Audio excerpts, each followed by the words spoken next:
Alright, wala nang intro. Welding machine na sira. Gagawin nating battery charger at panghinang. Alright, una ginawa natin, binaklas muna natin yung adapter. Inalis na natin yung cover. Pagkatapos nyan, yung second coil, yung malaking yan, yan yung output.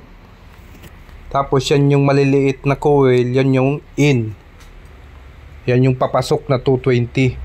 Yang binabadbad kong yan guys ay yan yung malalaki, mga aluminum yan. Pwede natin yung palitan guys ng tanso, kasing laki rin yan. Pero ako ang ginamit ko dyan guys yung dati lang. Binadbad ko siya lahat. Ayan, inubos ko siyang lahat na badbarin. Tapos muli ko siyang in-rewind ng panibago. At nagsukat ako ng output, kung ilan yung output na lumalabas doon sa second coil natin. Yan. Kasi dapat yung panghinang natin ay magre-range lang siya ng mga 6 volts or 8 volts. Kasi sa 12 volts ay masyadong malakas yung spark. Masyadong masusunog yung mga plate na ating hihinangin. Sobrang lakas niyan. Kaya ang ginawa natin dyan ni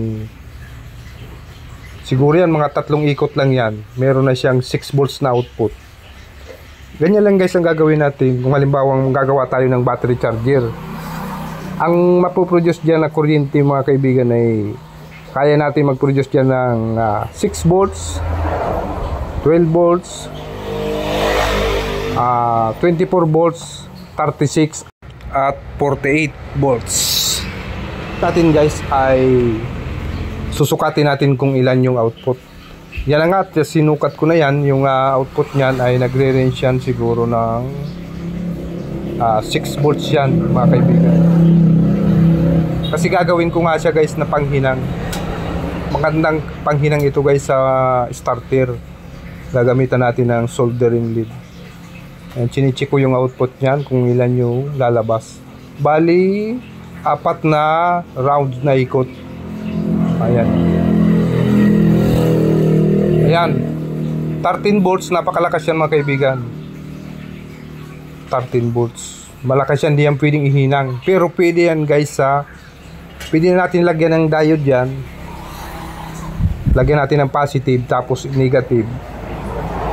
Yung beginning niya ang gawin natin negative at yung ending gawin natin na positive. Ayan, 13 point something yung output niyan mga kaibigan.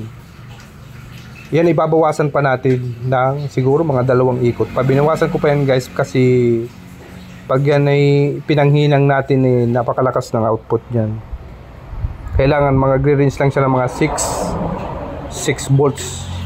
Magbabaga lang yung carbon ng battery, dapat hindi mag-spark.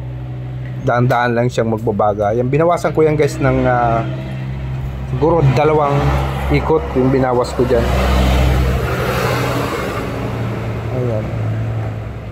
Yan naman guys, yung tinanggal natin dyan, kung gagawin natin na battery charger yan, pwede na natin dugtungan yan para yan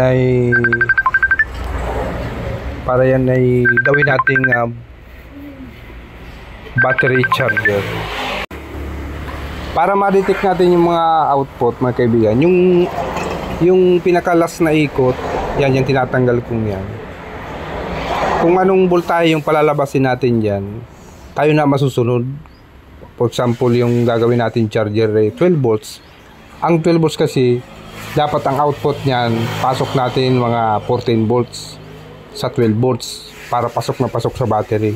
Ngayon, pag 24 volts naman yung output natin, ay kailangan mag-range dapat yan ng mga 26 volts para mabilis mag-charge. Ngayon, pag 36 naman, dagdag tayo ng 2 voltahe pa. Ganun yung ginagawa ko para mas maganda yung pasok sa battery. Kasi pagka pinarehas mo lang yung voltahe, halimbawa yung battery natin ay 12 volts, ang output natin na pinalabas dyan sa second coil na yan ay ang lalabas dyan na 12 volts ay hindi gaanong papasok yan, hindi gaanong mag-charge yan. Dapat mas lamang yung output natin sa transformer kaysa doon sa battery. At mas mataas yung amperahe. Ito guys, yung welding machine na to, mas maganda to kasi mas mataas yung amperahe. Wala na tayong babaguhin guys doon sa in, yung 220 in na yan. Mapapansin nyo yung kabila na yan, hindi ko na yan binago kasi ano na yan, accurate na yung 220 yan. Diyan sa second coil na yan, pwede tayong maglaki ng magnet wire dyan, pwede natin liitan, depende sa amperahe natin na gusto. Once na lumalaki yung wire, lumalaki rin yung amperahe. Pagka niliitan natin yung wire, bumababa yung amperahe at tumataas yung voltahe. Baliktad yan mga kaibigan pag DC. Ayan, yan ang kaibahan mga kaibigan. Mas malaki, mas maganda yung amperahe. Napakagandang gawin charger. Hanggang 46 volts ang kaya nito mga kaibigan kasi ito ay pagka sinukat mo kasi ito doon sa dati, nagwawan yan, nag-output siya ng 80 volts siguro ganyan pagka kumpleto, kaya siya nakakapag-weld. Ngayon kung gagawin natin ng battery charger, i-output lang natin ng hanggang 36 to 46 volts lang para makapag-charge tayo yung mga 4 na battery ganon, naka-series. Ayan, habang iniikot naman natin yung yung coil na yan, bawat output naman nagre-range na siya na kung ilan na yung output niya, lalagyan na natin ng bolt tornilyo para idugtong mo na naman uli, ibalik mo na naman sa ikot, tapos tingnan mo na naman yung output. Pagkatama na yung output, saka natin na puputulin bago natin ibabalik pa ikot na naman yung rewind.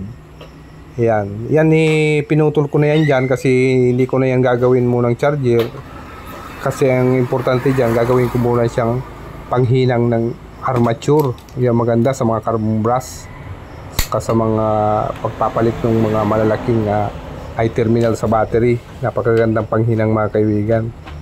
Yan lang ang ginawa ko dyan. Pero pagka gusto kong lagyan ng pang charge, dadagdagan ko lang yan ng ikot. Magkukunik lang ako dyan sa output na yan, iikot ko lang naman yan, isusunod ko lang yun sa ikot, sa dating ikot. Tapos isusukat ko lang naman yung kung ilan ang output. Doon ako maglalagay ng tornilyo.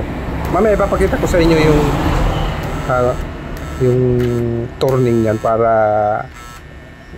para masubaybayan nyo kung paano ko ginawa yung panghinang yan. Ganda na ng silyab yan. Yan, malakas pa yan, pero yan nag-release na yan ng 6 volts yan. Malakas pa nga dapat nga yan siguro mga 4.5 volts lang dapat yan. Hindi siya mag-i-spark. Yan, may spark pa nga siya Kung sabihin, hindi siya pwede sa mga IC, hindi siya pwede sa mga diode. Pwedeng sa armature lang talaga siya, saka siya sa mga i-terminal na pandugtong. Yan, yung bagang yan, didikit na dyan yung lead natin yan. Yan, 6 volts yan mga kaibigan. Yan naman, wala naman kuryente yan, pero mas maganda lagyan natin ng diode. Mas maganda kasi yung may diode, kasi hindi na bumabalik yung current niya doon papunta sa neutral. Ayan, nawawala yung ugong niya. Yan kasi walang diode dyan, kaya medyo may ugong. Saka hindi natin yung pwedeng ikabit sa battery pagka walang diode. Pero kung gagawin natin ng battery charger yan, lagyan natin ng diode, lagyan natin ng capacitor. Mas maganda para mas malinis yung labas ng kuryente. Napakabilis niyan guys, mapano yung battery natin pag yan ang ginamit natin. Yan, welding machine yan mga kaibigan. Yan, pag nakakuha kayo yung flat, pwede rin naman yun. Yan kasi yung sa akin na yan, yung aluminum yan. Mas maganda yung tanso, mas maganda yung field nya. Yan yung aluminum lang yan guys. Ayan lakas mabagaw. Yan, lagyan nyo lang ng fuse yung input. Ayan, hinawakan ko kung mainit. Pwede natin gamitin yung dating blower niyan. Pwede rin natin ibalik doon sa dating housing ng welding machine para may cover. Pero ako guys, ayaw ko nang may cover yan. Gusto ko open lang siya para yung hangin nakakapasok. Ayan. Tapos lalagyan ko lang yan ng multiple connector para kung aling voltahe ang gusto ko dyan na gamitin. Ayan, may mga output naman na yan. Ayan o, lagyan natin ng diode dyan o. Yan biniliko kong yan. Yan yung positive nyan. Yun yung huling ikot. Dadagdagan lang natin yan para mapalabas natin yung iba't ibang output ng kuryente. Yan nga, dinudugtungan ko na yan ng malaking wire. Malaking wire mga kaibigan, number 8. Para hindi masunog yung ano natin, yung wire pag naghinang tayo. Di pwede dyan yung number 16, sunog yung number 16 mo dyan. Dapat yan, number 8 yan o, dinudugtong kong yan. Kasi kung lalagay natin yan ng number 16, tatalunin yan yung wire, pasusunog. Ayan, kung meron kayong i-terminal, pwede nyo gamitin i-terminal. Ako naman, nag-remedyo lang muna ako. Ayan, nagawa ko ng style terminal. Tapos may bolt lang ako dyan, may tatwasher, inipit ko na muna, temporary lang na inipit. Ayan, para magamit ko na agad. Kasi may ginagawa ko dyan na starter.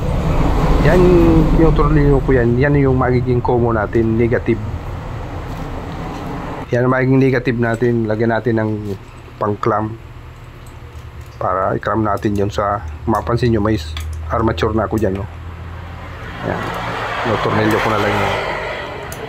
Yung isa yung magiging natin na positive. Kung gusto nyo, lagyan mo ng color coding yung positive pula na wire. Tapos yung ground mo maging black.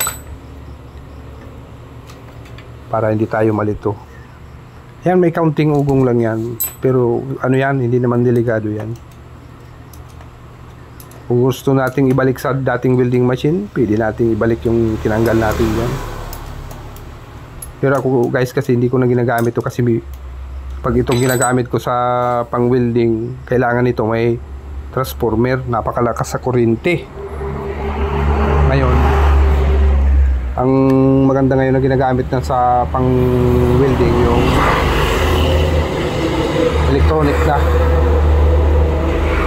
Kahit yung extension na maliit, kaya niyang mapagana. Pero ito kasi yung mga old model pa tong welding machine, ito yung nagtitrip pag mainit na, nagsasariling tigil. Ginawa ko na lang siyang battery charger saka panghinang para mas malakas. Ngayon kung gagamitin sa pang welding, napakalakas sa kuryente mga kaibigan. Alright, maraming salamat sa pagtutok at sana napulutan nyo ng panibagong aral ng aking YouTube channel, Tourist the Electrician. Huwag kalilimutan na i-subscribe ang aking channel, Tourist the Electrician, at mag-ingat po tayong lahat. Maraming salamat po.